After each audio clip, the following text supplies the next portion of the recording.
Hi, I'm Nick James and this is Social Worker Saga. In this video I'm going to talk about some of the basic concepts behind good writing and recording in social work.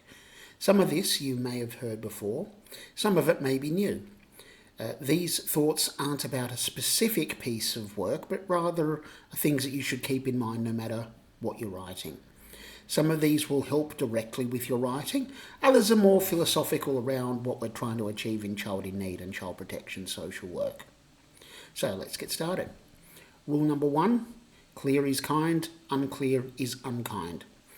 This saying is attributed to Brene Brown, who says she heard it at an AA meeting she was observing. For me, this is rule 1 for writing in children's social work. We're trying to help families improve their lives, which we do in a number of ways. Many of these ways push the family to think about their lives, how they got into the situation where they require social work help, and take the difficult road of undoing a good chunk of their own upbringing so that their children can have things just a bit better than they did.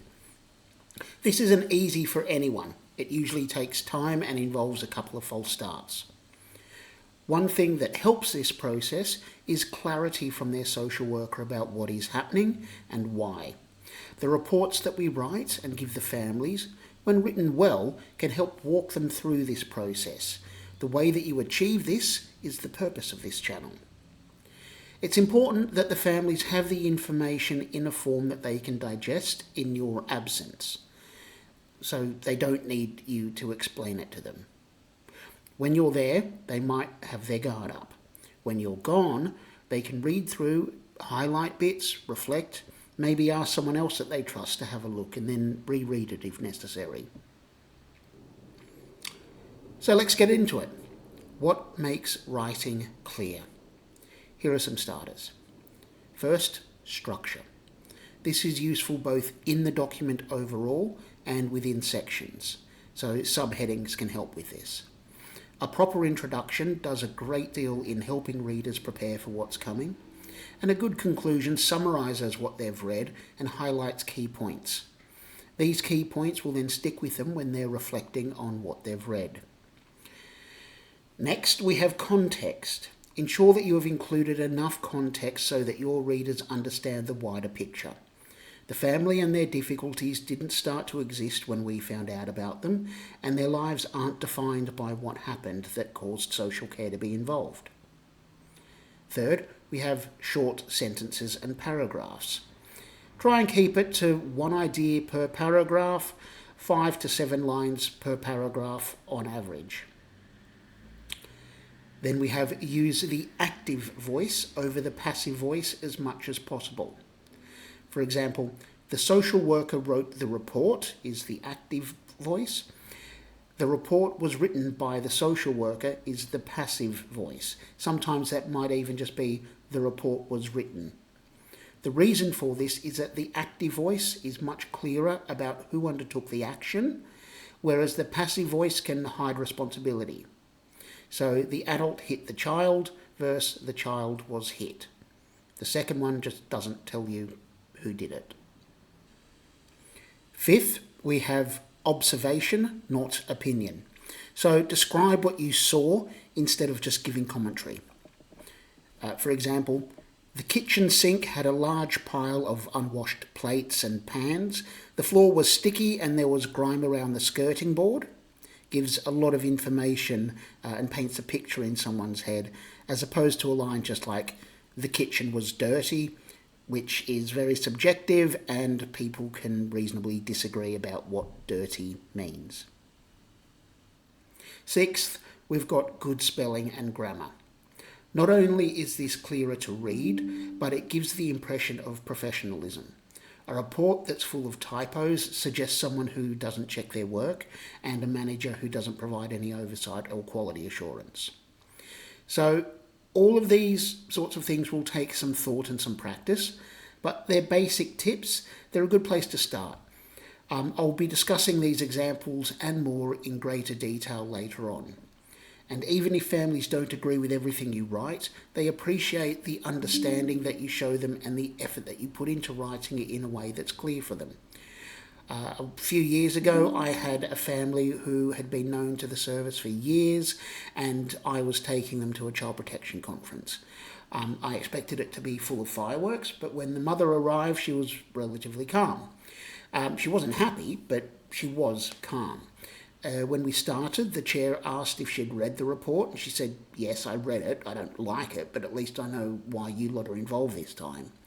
And after the conference, she thanked me, which was very unexpected. But by me being clear, she felt that I was being fair. We never got on well, we didn't agree with everything, but we were able to establish a working relationship and make some positive changes in the family. We talk a lot about being transparent with our families, and transparent and clear are synonyms. So be clear, be kind. 2. Everything you write is for the benefit of the child and their family. Know your audience. Your audience is not your manager or your academic instructors. You are writing for your families to read and understand. Some of them will not have great literacy, some of them may have learning difficulties, some of them may not have good English. Many of them will have never read a social worker's assessment or plan previously. Think about how confused you were the first time you read a case file, and you'd just gone through 3 years of university level training to read social work files. If you're a student or a newly qualified social worker, remember what that feels like now and hold on to it. Maybe write yourself a reflective log on how you feel looking at a file, and then hold on to that log and reread it occasionally.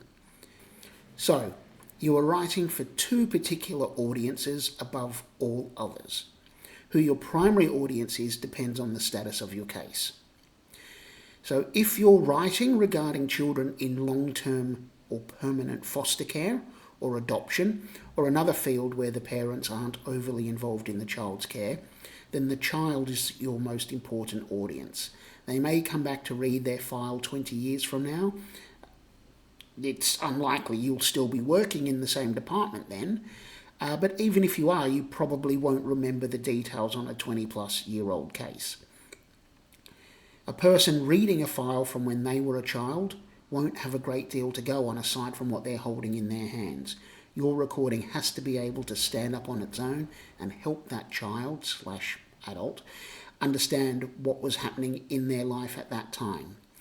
Some places are moving towards writing assessments and other things directly to the child around this eventuality. I'm going to talk about that at some other time.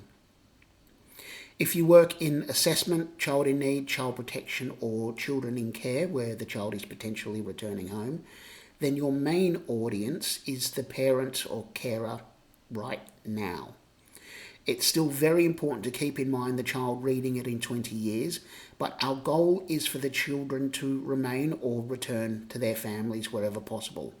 For that to happen, the family must make changes, and to do that, they are the ones whose understanding you have to prioritise. Yes, sometimes things will be more challenging and circumstances will be difficult. So we've got parents with significant learning difficulties or current high-level mental health difficulties which prevent them from having a solid understanding, but those cases will be the exception. And even then, there's tools that can help you explain things more clearly to them. So the words and pictures tool, for example. Generally, think about the parents' level of education, their literacy, their English skills, any learning needs that they might have, and tailor your writing to them. If you write an assessment full of jargon and TLAs, they will struggle. If you write it like a university essay and they didn't even finish secondary school, then they'll struggle. If you write without wider context, they will struggle. I mentioned TLAs a second ago. Do you know what a TLA is? Well, how can you avoid them if you don't know what they are? That's how a family feels when they read an assessment full of terms like CIN, IRO, CAF, PLO, and so on. For the uninitiated, TLA means 3-letter acronym, like CIN, IRO, CAF, and PLO. We use those sorts of things a lot, and we can forget that not everyone knows what we're talking about. So get into the habit of spelling them out, at least in documents that will be going to the family. So above all else, your work must be written for your families to understand. A rule of thumb, aim your writing so that the average 12-year-old can understand. Now, this might sound a bit patronising when I say it like that, but the BBC, The Economist, The Guardian and other highly rated news organisations pitch their writing at the level of a 12-year-old. To help you out, there's online readability calculators which can give you some insight into the reading level of your writing. My favourite is called SMOG, which stands for the Simple Measurement of Gobbledygook, written by McLaughlin in 1969. Now, you can get that online. There's an online calculator for it. I'll put a link in the show notes for this. Running the script for this episode through that calculator comes up with a reading age of 13, so I'm not far off. Next point is that written English is not the same as spoken English, and to improve your writing, knowing the difference between the two is very important. Now, I'm not saying that you need to sound posh or anything like that. When we think about English, we think of it being as one language, but in reality, English has over 40 dialects and accents and hundreds of variations within those, and that's just within the UK. Famously, the word for bread roll can change several times over just a handful of miles. People who come to the UK from other countries speak multiple variations of English. I come from Australia. Australian English verges from being similar to received pronunciation, which sounding like the king, to being barely understandable for non-Aussies. Subcultures develop their own vocabulary and grammar as well, which is why it can be so hard to understand many teenagers. Now, one of the benefits of spoken English is that it's very flexible, and it's possible for someone to make themselves understood without needing to know a bunch of rules about conjugating verbs, different types of nouns, tonal shifts, facial expressions, and so on. Unfortunately, that spoken flexibility does not translate well into written English. Over the last few decades, people have become used to writing based on how they speak, mainly due to mobile phones, texting, instant messaging, and so on. Someone texting Glasgow spoken English may not be understandable by someone from South London and vice versa. Worldwide, English has become the language of travel and trade, mainly because of the British Empire back in the day. Currently, 67 countries have it as an official language. Most of them use British English as opposed to American English spelling and grammar. Each of those countries have adapted their spoken English to meet their own needs and blended it with indigenous and neighbouring languages.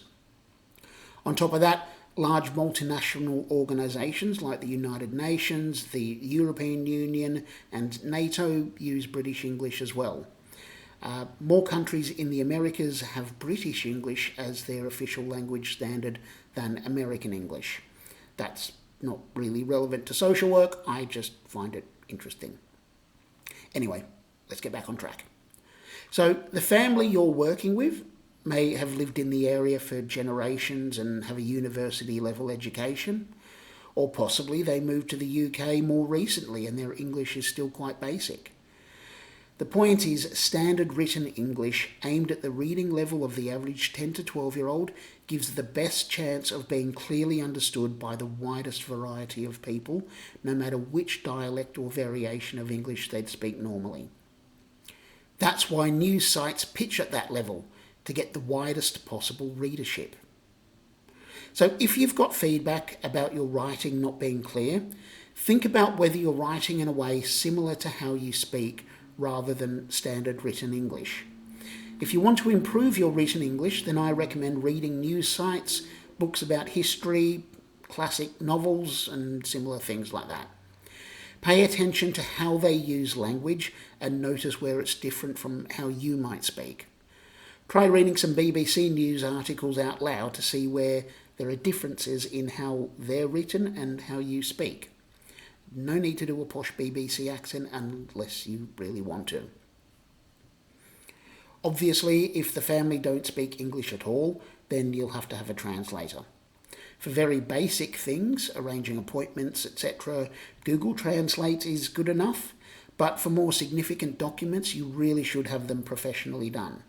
I know, there's no budget for this, but if you end up in court and you haven't had the documents translated, you're going to have some explaining to do. 4. Recording has a strong element of power attached to it.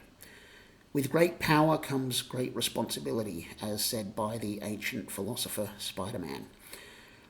What you record in many ways becomes fact, and in the future, if that's all your colleagues and other professionals, courts, etc. have to rely on, it can be given a great deal of importance. The family might disagree with it, but because it was written by a social worker more or less contemporaneously, it will carry a lot of weight. If what you record is inaccurate, incomplete, insufficient, or worst of all, just missing, then it can have terrible consequences for the children and their families. Good writing, therefore, is an important element of anti-oppressive practice. This can be tricky for some people. After all, writing is a skill, and one in which some people are more skilled than others. Some people within the mix of neurodiversity have specific reasons why they may find writing challenging. Their brains just aren't that great with reading and writing. Dyslexia is the main one you might be familiar with, but there are others. Now, if this is true for you, your employer or university should support you with getting some help for this. In fact, they have an obligation under the Equality Act of 2010 to provide for reasonable adjustments. This includes providing tools and resources to assist with reading and writing, such as voice-to-text software, special screens, etc. They have a legal obligation to provide these things, just so long as you tell them that you need it. Now, power, responsibility, and obligation face downwards. Those who have power over others have a responsibility and an obligation to use that power for the benefit of the less powerful. So the government has the power to make and enforce laws, like the Equality Act, but also a responsibility to provide guidance and resources to employers to help them put it into practice. Your employer then has a responsibility to obey those laws and use those resources to support you doing your job. But there is another side to that coin. Just as your employer has an obligation to you, you have an obligation to the children and families you work with. Dyslexia and other aspects of neurodiversity might be why you have difficulty with writing, and it may make that element of the job more of a challenge, but it is still your responsibility as a professional and as a social worker to ensure that the children and families' records you create are of a high enough standard. It's part of the standards of practice professionally. Maybe you don't like the tools that are available, and I acknowledge that some of them can be quite awkward to use, but just as the government and your employer can't dismiss their responsibility to you, you can't dismiss your responsibility to the children and families you work with. The earlier in your career you start using these tools, the easier it'll be as you progress. Now, that said, you're not alone. Your managers and seniors should also give you additional assistance. I've supervised a number of workers where I've had to help them with this. Getting the resources and training can be time-consuming though, so let them know that you'll need support as soon as you're offered the job. Oh, and while I'm on the subject of records and power dynamics, this is why it's important to get stuff translated into a family's own language. You'll see that most councils have a policy that people can request documents in their own language.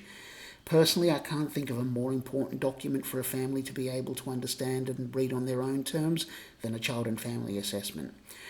You should see whether your council has a translation facility.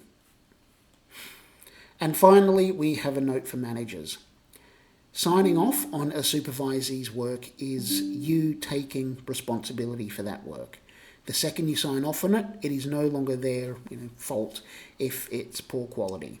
Yes, there's timescales and KPIs and all of that, but from the point of view of the child reading that poor assessment 20 years down the line, you accepted it and signed it off on behalf of the organisation. In doing so, you gave it the organisational stamp of approval. Now, written work does not have to be perfect, but it does have to be at a decent enough standard. The point of having managers review and authorise written work is to catch work that doesn't meet this basic level. So ensure that it meets the standard required for the children and families we serve by supporting your staff members to get the help that they need. And yeah, I know, easier said than done. I don't pretend that I've cracked that one. Senior managers, if you have a junior manager who signs off on poor work regularly, then that responsibility transfers to you as soon as you become aware that it's an issue. Training and support for workers and managers improve their writing, and that training is available. Me, for example. So feel free to drop me a line at the email address on screen if you want more information. So that's all from me for now. Like, subscribe and all of that. Leave a comment or email me at this address if you have any questions. See you next time. Bye.